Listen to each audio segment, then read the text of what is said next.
Esta semana comenzamos el estudio del libro de los Hechos de los Apóstoles. El elder Jeffrey R. Holland sugiere que un título más completo para el libro de Hechos podría ser Los Hechos del Cristo resucitado obrando por medio del Espíritu Santo en las vidas y ministerio de los apóstoles ordenados. Me alegro de que nos quedamos con el título más corto. Pero lo que me gustaría que busquen al estudiar este libro son los ejemplos del Señor y del Espíritu Santo que guían a estos apóstoles en sus vidas y en sus misiones. Hola oyentes, y gracias por escuchar otro episodio de Estudio en 15 para la familia Santo de los Últimos Días. Yo soy Arturo Olivas. Aquí hay algunos antecedentes del libro de Hechos. Lucas es el autor del Evangelio de Lucas y también el libro de Hechos. Su división en dos partes puede haber sido determinada en parte debido a la consideración práctica de la longitud de un rollo de papiro o pergamino. Mientras que el Evangelio de Lucas se centra en la vida y el ministerio de Jesucristo, los Hechos de los Apóstoles se basan en lo que Jesús hizo, enseñó y cómo los apóstoles lo implementan en la iglesia recién establecida. También narra el eventual inicio de la inevitable apostasía. Muchos piensan que la apostasía fue causada por los que estaban afuera de la iglesia, que perseguían a los miembros de la iglesia. Pero lo que aprendemos al estudiar el libro de Hechos es que la apostasía también fue causada desde adentro de la iglesia. Lucas dirige ambos libros a Teófilo, un nombre griego que significa amigo de Dios. Y es posible que Lucas esté dirigiendo estos libros a una persona real llamada Teófilo. Pero también es posible que Lucas use el nombre de Teófilo simbólicamente, dirigiendo estos libros a cada persona que se considere un amigo de Dios. Otro hecho interesante es que el libro de Hechos viene con un bosquejo. Hechos 1:8 es un esquema bíblico para todo el libro. El Señor resucitado los instruye. Pero recibiréis poder cuando el Espíritu Santo venga sobre vosotros, y me seréis testigos en Jerusalén, en toda Judea y en Samaria y hasta lo último de la tierra. Verá que la organización del libro de Hechos coincide con esta instrucción. Los apóstoles comienzan a enseñar en Jerusalén en Hechos capítulo 1 a 7, luego a Judea y Samaria en Hechos capítulo 8 y 9, y finalmente a toda la tierra en Hechos capítulo 10 hasta el final del libro. El libro de Hechos de los Apóstoles es también un libro sobre el cambio. Creo que Lucas está tratando de mostrarnos la importancia de permitir que Cristo nos cambie. Entonces, al leer el libro de Hechos, quiero que busquen ejemplos de personas que cambian para mejorarse. Lo veremos más adelante con Pablo, pero en la lectura de esta semana obtenemos un gran ejemplo de una persona cambiada en Pedro. En el Evangelio de Lucas, una de las últimas historias importantes que tenemos registrados sobre Pedro es cuando él niega a Cristo 3 veces. También aparece brevemente en un versículo en Lucas 24, pero la última historia importante es la negación de Pedro. Pero cuando llegamos a capítulo 1 de Hechos, vemos un Pedro diferente. Escuche cómo Lucas lo describe ahora en estos capítulos. En Hechos 1:15 dice que Pedro se levantó y predicó a los discípulos de Cristo. Y en capítulo 4 se levantó enfrente de los mismos líderes y sacerdotes que condenaron a Jesús y testificó de él. Pedro, quien antes trató de ocultar su identidad como discípulo de Jesucristo, ahora se levanta para predicar su evangelio. Ahora escuchen cómo se describe la predicación de Pedro en el capítulo 4. Entonces, viendo la osadía de Pedro y de Juan, y sabiendo que eran hombres sin letras e ignorantes, se maravillaban. Y ahora, Señor, mira sus amenazas, y concede a tus siervos que con toda osadía hablen tu palabra. Pedro, quien antes temía decir que conocía a Jesucristo, ahora predica con audacia. Vivir el Evangelio de Jesucristo cambia a las personas. Como Pedro, todos necesitamos cambiar. Pero ¿de qué tipo de cambio estamos hablando? ¿Qué necesitamos cambiar? Al notar los muchos cambios que la iglesia ha hecho a las pólizas y procedimientos durante el año pasado, el presidente Oaks advirtió a los santos de los últimos días que recuerdan que un cambio de corazón es lo que más importa. A un grupo de santos de los últimos días en Arizona en febrero de este año dijo: El cambio es casi siempre emocionante, pero los cambios que hemos experimentado en nuestras reuniones y pólizas de la iglesia deberían ayudarnos, pero por sí solos no llevarán a nuestros miembros a donde nuestro Padre Celestial quiere que estemos. Los cambios que hacen una diferencia en nuestra posición en la senda de los convenios no son cambios en las pólizas o prácticas de la iglesia, sino los cambios que hacemos en nuestros propios deseos y acciones. Como Pedro, luchemos por cambiar nuestros deseos y acciones para estar en línea con la senda de los convenios.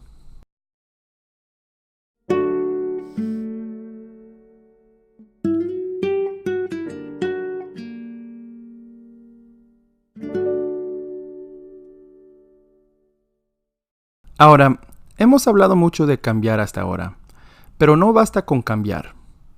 Una vez que hemos cambiado para convertirnos en mejores discípulos, ¿qué es lo natural que viene después? Queremos compartir nuestra historia y ayudar a otros a cambiar. Las personas cambiadas cambian a otras personas. Déjame decir eso otra vez. Las personas cambiadas cambian a otras personas. Después de que Pedro haya pasado por su cambio, su inclinación natural es ayudar a otros a cambiar. Después de predicar a la gente de Jerusalén que todo aquel que invoque el nombre del Señor será salvo, Hechos 2:37 dice: Entonces al oír esto, se compungieron de corazón y dijeron a Pedro y a los otros apóstoles: Varones hermanos, ¿qué haremos? Y Pedro les dijo: Arrepentíos y bautícese cada uno de vosotros en el nombre de Jesucristo para perdón de los pecados, y recibiréis el don del Espíritu Santo. Este es un gran ejemplo de cómo el testimonio de un discípulo cambiado perforó los corazones de estos ciudadanos de Jerusalén para cambiar, algunos de los cuales podrían haber estado en la multitud gritando para crucificar a Jesús. Pero fueron cambiados completamente y de forma duradera. Y perseveraban en la doctrina de los apóstoles, y en la hermandad, y en el partimiento del pan, y en las oraciones. Y a toda persona le sobrevino temor, y muchas maravillas y señales eran hechas por los apóstoles. El Evangelio de Jesucristo trajo a estos nuevos conversos tanta alegría que quisieron participar de esto todos los días. Querían ser discipulados a diario. Ahora les pregunto, ¿tenemos el deseo de ser discipulados de Cristo a diario, día por día? Otro ejemplo más dramático de una persona cambiada que cambia a otra persona es la historia del hombre cojo en el templo. Pedro y Juan subían juntos al templo a la hora de la oración, la hora novena. Y era traído un hombre que era cojo desde el vientre de su madre, a quien ponían cada día a la puerta del templo que se llama La Hermosa, para que pidiese limosna a los que entraban en el templo. Cuando vio a Pedro y a Juan que iban a entrar en el templo, les rogó que le diesen limosna. Y Pedro, con Juan, fijando en él los ojos, le dijo: Míranos. Entonces él estuvo atento a ellos, esperando recibir algo de ellos. Y Pedro dijo: No tengo plata ni oro, mas lo que tengo te doy. En el nombre de Jesucristo de Nazaret, levántate y anda. Y tomándole de la mano derecha le levantó, y al instante fueron afirmados sus pies y sus tobillos. Y saltando, se puso de pie y anduvo, y entró con ellos en el templo, andando y saltando y alabando a Dios. No me puedo imaginar cómo debió sentirse este hombre cojo. Aquí hay un hombre que había sido tenido desde su nacimiento diariamente a las puertas del templo. Esto es interesante porque, ¿saben quién ha visitado mucho este templo en los últimos 3 años? Jesucristo. Así que no hay duda de que Jesús lo habría visto. No hay duda de que Jesús conoce a este hombre y entiende su necesidad. Y no dudo que envió a sus siervos preparados a este hombre ya preparado para ser sano. El presidente Eyring, en su discurso de la Conferencia General de abril de 2003, dijo lo siguiente: El Señor confía en sus verdaderos discípulos. Él envía personas preparadas a sus siervos preparados. A ustedes les habrá ocurrido, como me ha ocurrido a mí, conocer a personas en circunstancias en las que, sin lugar a dudas, el llegar a conocerlas no fue por casualidad. Recuerdan, las personas cambiadas cambian a otras personas. A medida que cambias y te conviertes en un verdadero discípulo, el Señor te enviará a sus hijos preparados para ayudarles a cambiar también.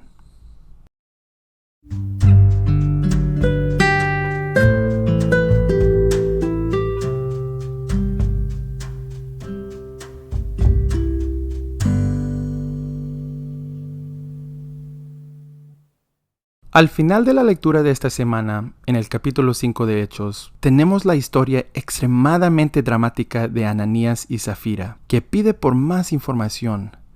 Al final del capítulo 4, leemos que todos los que habían creído estaban juntos y tenían en común todas las cosas, y vendían sus posesiones y sus bienes, y lo repartían a todos, según la necesidad de cada uno. los miembros de la iglesia primitiva de Cristo vivían la ley de consagración. Para aprender más sobre la ley de consagración, pueden estudiar Doctrinas y Convenios 42. Pero nos enseñan una valiosa lección con Ananías y Zafira. Ananías y Zafira son miembros que están viviendo la ley de consagración y venden su terreno. Al reportarlo a Pedro, no son sinceros sobre cuánto vendieron su terreno, porque querían quedarse con más dinero.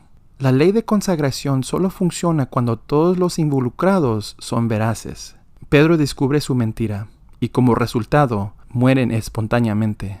Y por causa de su pecado, eventualmente lleva la final de la ley de consagración para la iglesia primitiva. Al leer esta historia, me pregunto si Lucas está tratando de establecer un paralelo con la historia de Josué y el pecado de Acán en el capítulo 7 de Josué. A medida que los israelitas hicieron los preparativos finales para tomar posesión de la tierra de Canaán, que el Señor les había prometido, su principal amenaza no era un enemigo externo, sino la corrupción interna. Durante la destrucción y ocupación de Jericó, un hombre israelita llamado Acán desobedeció y tomó el oro que encontró en Jericó para sí mismo. En Josué 7:1 dice que la ira de Jehová se encendió contra los hijos de Israel. Esto significa que el Señor se retiró de los israelitas, todo por los pecados de un hombre. Los israelitas eventualmente sufrirán la derrota debido a la falta de apoyo del Señor. Finalmente, Josué descubre el pecado de Acán y es ejecutado. Ananías y Zafira son los nuevos Acán. Pero lo que creo que Lucas está tratando de enseñarnos es que en la iglesia de Cristo funcionamos como una unidad. Entonces cuando Ananías y Zafira hacen lo que hacen, les afecta a todos. El judaísmo en el tiempo de Jesús se había convertido en un pueblo de individualidad. Mi espiritualidad es mi espiritualidad y tu espiritualidad es tuya. Yo me preocupo por mí y por lo mío y tú te preocupas por ti y por lo tuyo. Pero ahora Lucas nos enseña de que dos personas debido a su mentira causaron el colapso de toda la orden unida de la ley de consagración. Él está enseñando que nuestros pecados afectan a otras personas. Como miembros de la Iglesia de Jesucristo de los Santos de los Últimos Días, funcionamos como una comunidad en nuestra espiritualidad. Sí, tu individualidad es importante y tu justicia también, pero los pecados de una persona no solo afectan al individuo, sino que también a todos alrededor. Si yo no voy a la iglesia, eso no solo me afecta a mí, sino a todo el barrio. Piense en el poseedor de sacerdocio, a quien se le pide que dé una bendición, pero que no puede por causa del pecado. Piense en cómo la infidelidad de un cónyuge afecta a la familia. Piense en cuántas familias necesitadas en su barrio están pasando sus pruebas solas, porque su hermano o hermana ministrante ha elegido no cumplir con su responsabilidad. El elder D. Todd Christofferson, en su discurso de la Conferencia General de octubre de 2011, nos enseñó lo siguiente. La invitación al arrepentimiento es una expresión de amor. Si no invitamos a otros a cambiar o si no nos exigimos a nosotros mismos el arrepentimiento, no cumplimos un deber fundamental que tenemos el uno hacia el otro y hacia nosotros mismos. Un padre condescendiente, un amigo indulgente, un líder de la iglesia temeroso está más preocupado por sí mismo que por el bienestar y la felicidad de aquellos a quienes podría ayudar. Sí, el llamado al arrepentimiento a veces se considera intolerante u ofensivo e incluso puede resentirse, pero cuando es inducido por el Espíritu, en realidad es un acto de interés genuino.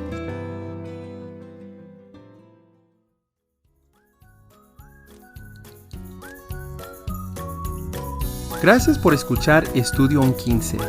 Este episodio ha sido escrito, producido y presentado por Arturo Olivas con la ayuda de Jesús Olivas. Nuestra música se llama Happy Whistle por scottholmesmusic.com.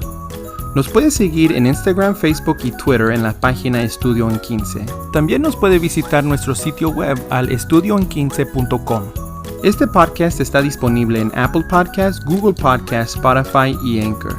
Salimos con un episodio cada lunes. Si les gustó, por favor suscríbanse y escribe una reseña en Apple Podcast. También les invito a compartir este episodio con sus amigos y en las redes sociales. Gracias por escuchar.